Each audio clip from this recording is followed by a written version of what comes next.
Bonjour les amis et bienvenue dans une nouvelle vidéo consacrée à l'Olympique lyonnais. Alors voilà que je rentrais du taf et que je m'apprêtais à faire la vidéo sur Fabio Grosso, et qu'est-ce que je vois sur YouTube?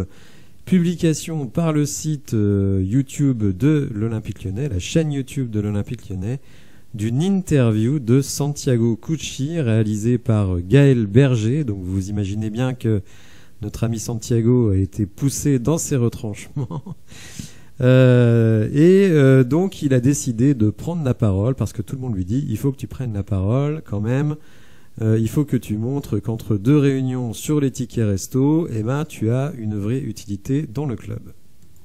Alors il est vénère, hein, le Santiago, il est choqué même, hein, figurez-vous, bon, parce que on dit que son patron John Textor va lever 300 millions, hein, donc il a plus de sous. Alors bon, je vous renvoie à ma vidéo où j'explique justement que ces 300 millions, c'est tout simplement un réaménagement de la dette, hein, c'est pas une nouvelle dette supplémentaire.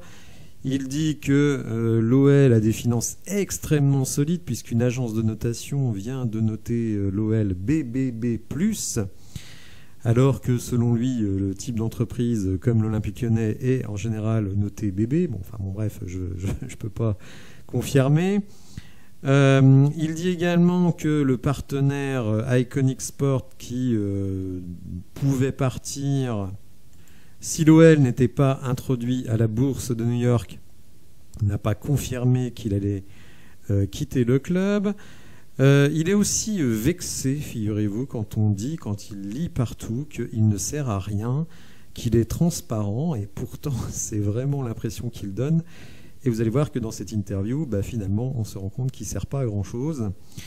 Il a confirmé que l'OL Reign serait cédé ainsi que la section féminine donc à Michel Kang avant le 31-12-2023. Pour l'aréna de basket, il dit on voit pas trop à quoi ça sert d'avoir une aréna dès lors que nous on fait du foot. Donc bon, je pense que ce sera vendu aussi. Il dit voilà, on a 300 millions de dettes, l'aréna elle vaut 140 millions, donc si on peut réinvestir tout ça dans le projet du club, c'est mieux. Parce qu'en fait, il y a un truc qui m'a beaucoup frustré, parce que plusieurs fois, il fait des petits appels du pied à Gaël Berger sur le projet du club. On se dit, il va nous dire ce qu'est le projet du club, et au final, il ne le dira pas. Donc on ne sait toujours pas quel est le projet de John Textor pour l'Olympique lyonnais. Alors, sur le sportif, il reconfirme la confiance totale à Fabio Grosso, qui selon lui a identifié les problèmes et qui travaille d'arrache-pied pour faire avancer l'équipe. Il a carte blanche, en tout cas pour le moment, hein. On verra si nos amis Perry et Adrielson arrivent au mois de janvier, si il aura le loisir de les laisser sur le banc. Bon, pour le moment, en tout cas, il a carte blanche. Et alors là, il était très très choqué qu'on puisse s'attaquer à l'intégrité d'Alexandre Lacazette et de Corentin Tolisso, et cette fameuse expression qui à nouveau l'a choqué, le gang des Lyonnais. Il dit c'est n'importe quoi, ces joueurs ont l'OL dans leur cœur et ils donnent absolument tout pour l'Olympique lyonnais, donc rassurons-nous, tous les cancans qui sortent autour du club sont faux. Tout ça, ce sont des inventions. Alors, de qui, pourquoi, quel est l'intérêt, on ne sait pas, mais il y a une super ambiance dans le vestiaire. Les nouveaux ne sont pas du tout ostracisés, tous les journalistes disent le contraire, mais Santiago Cucci affirme que tout ça, c'est faux, c'est de la calomnie. Alors, Gaël Berger lui a dit « Mais est-ce que vous avez des contacts, des discussions avec les joueurs, notamment Lacazette et Tolisso ?» Il dit « Non, c'est pas la peine. Moi, c'est pas mon rôle. Je m'occupe de ce dont je dois m'occuper, mais je ne m'occupe pas du sportif. » Alors justement, Gaël Berger, là pour le coup, pose une bonne question. Est-ce qu'on n'aurait pas besoin d'un directeur sportif à l'Olympique lyonnais dès lors que Textor, c'est le propriétaire et il vit à trifouiller les oies, Cucci, donc lui, c'est les tickets resto. Mathieu Louis-Jean, c'est le recrutement. Ponceo, c'est le directeur du football. Le directeur du football qui ne s'occupe pas du football. Bon, allez y comprendre quelque chose. Est-ce qu'il y aurait besoin d'un directeur sportif? Alors là, étonnamment, je comprends pas même qu'ils aient pas coupé ça en montage. Il dit, pas de commentaire. Je ne commenterai pas. Nos structures fonctionnent telles qu'elles fonctionnent. Alors déjà, il ne dit pas tout à fait la vérité, puisque si Crystal Palace est inclus dans les structures, il y a un directeur sportif à Crystal Palace, donc je ne comprends pas trop qu'ils disent qu'il n'y en a pas besoin à l'Olympique Lyonnais, qu'il n'y en a pas besoin à Molenbeek, je ne sais pas s'il y en a un d'ailleurs, mais bon, à la limite, on va dire, nous on s'en fout. Est-ce qu'il y en a un à Botafogo? Je ne sais pas, mais bon, comme Botafogo est leader de son championnat, ça prouve qu'il n'y a pas besoin de directeur sportif, mais peut-être qu'il y en aurait besoin d'un à l'Olympique Lyonnais. Donc lui, il dit non. Ça marche très bien comme ça, il n'y a aucune raison de changer. Alors ça marche très bien comme ça, oui, à Botafogo. À Molenbeek, bon, c'est une équipe qui monte, on ne va pas en attendre grand-chose. Mais en tout cas, l'Olympique Lyonnais, tout le monde le ressent. Enfin, je vois pas. Est-ce qu'il y a beaucoup de gens qui, aujourd'hui, supporters de l'Olympique Lyonnais, observateurs, journalistes, est-ce qu'il y a beaucoup de gens qui, si on leur pose la question, est-ce qu'il faudrait un directeur sportif à l'OL, vous direz non. Honnêtement, je pense pas. Mais en tout cas, voilà, ça ne va pas changer. Et Santiago Cucci a l'air convaincu que c'est l'organisation optimale qui est actuellement en place pour l'OL. Alors on lui demande s'il va être plus présent et il dit mais je suis là, je suis là de tous les déplacements.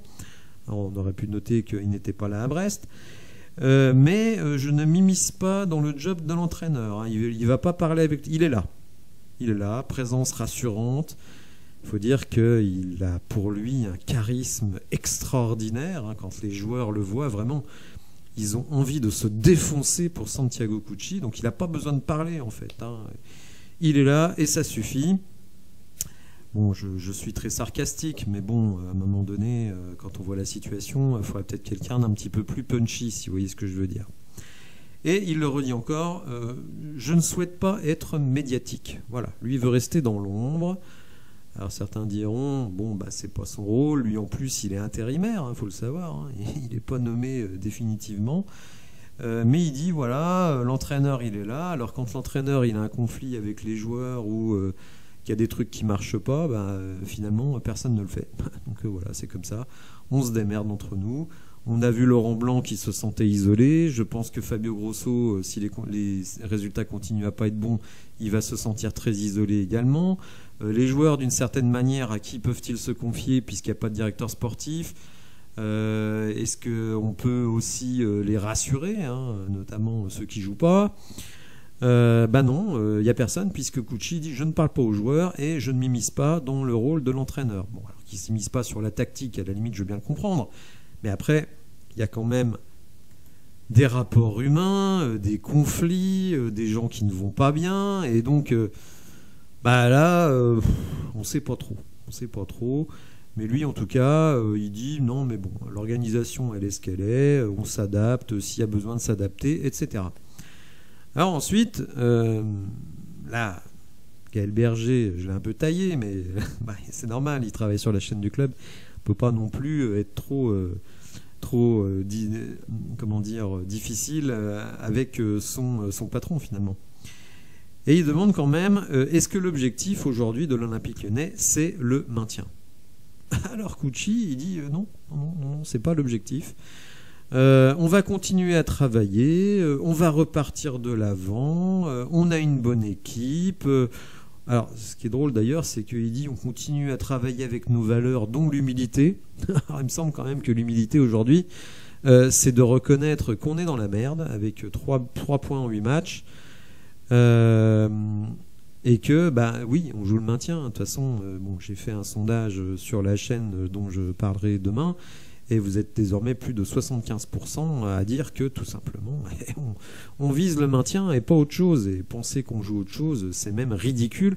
Donc on ne peut pas d'un côté parler d'humilité et de l'autre côté ne pas admettre tout simplement qu'on joue le maintien. Vous savez, quand vous fixez des objectifs inaccessibles à des gens, eh ben, s'ils savent qu'ils ne les atteindront pas, ils sont démobilisés. Je vais vous donner un exemple simple. Si vos parents vous disent « Bon, mon gamin, je veux que tu aies 18 de moyenne en maths », Puis vous êtes un joueur, vous êtes un matheux très moyen, déjà arrivé à 12-13, pour vous c'est un exploit. Donc si vos parents vous disent tu auras rempli mes attentes si tu as 18 de moyenne, bon bah le gamin il sait très bien qu'il n'y arrivera jamais et d'une certaine manière il va pas se défoncer pour atteindre cet objectif.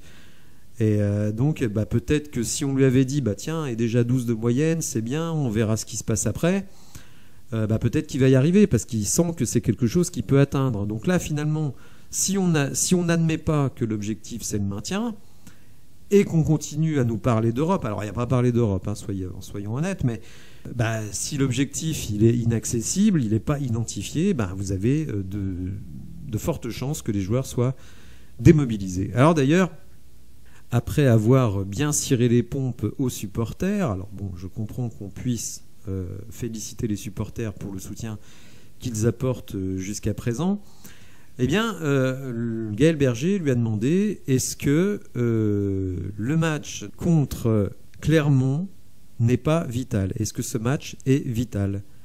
Et selon Santiago Cucci, non. C'est pas vital.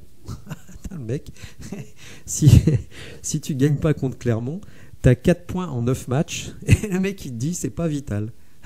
Alors là, j'avoue que là, il m'a scotché, Pépère. Bon, en tout cas, voilà, vous voyez que bah, il a pris la parole finalement pour pas dire grand-chose, pour dire du fric, on en a, l'organisation, elle changera pas, les objectifs, c'est pas le maintien, ça reste des objectifs élevés, j'ai confiance dans l'entraîneur, imagine pas qu'ils disent le contraire, hein, il avait envoyé un shoot à Laurent Blanc, il n'allait pas le faire avec pareil et Grosso, et bah écoutez, finalement tout va bien, on travaille, donc ça va payer. Il n'y a pas de sentiment d'urgence, le projet il est là, il avance normalement. On a l'impression vraiment qu'on est, on est 4e du championnat et on a un peu les boules parce qu'on aimerait bien être dans les 3 premiers, quoi. Non, Coco, on est 17e, peut-être même 18e si Clermont récupère les 3 points du match de Montpellier. Bon, et n'hésitez pas à me dire dans les commentaires ce que vous pensez de cette interview. Elle est accessible gratuitement donc sur la chaîne YouTube de l'OL. Si vous avez apprécié la vidéo, n'hésitez pas à liker, à vous abonner à la chaîne, et je vous dis à bientôt pour de nouvelles infos. Merci, au revoir.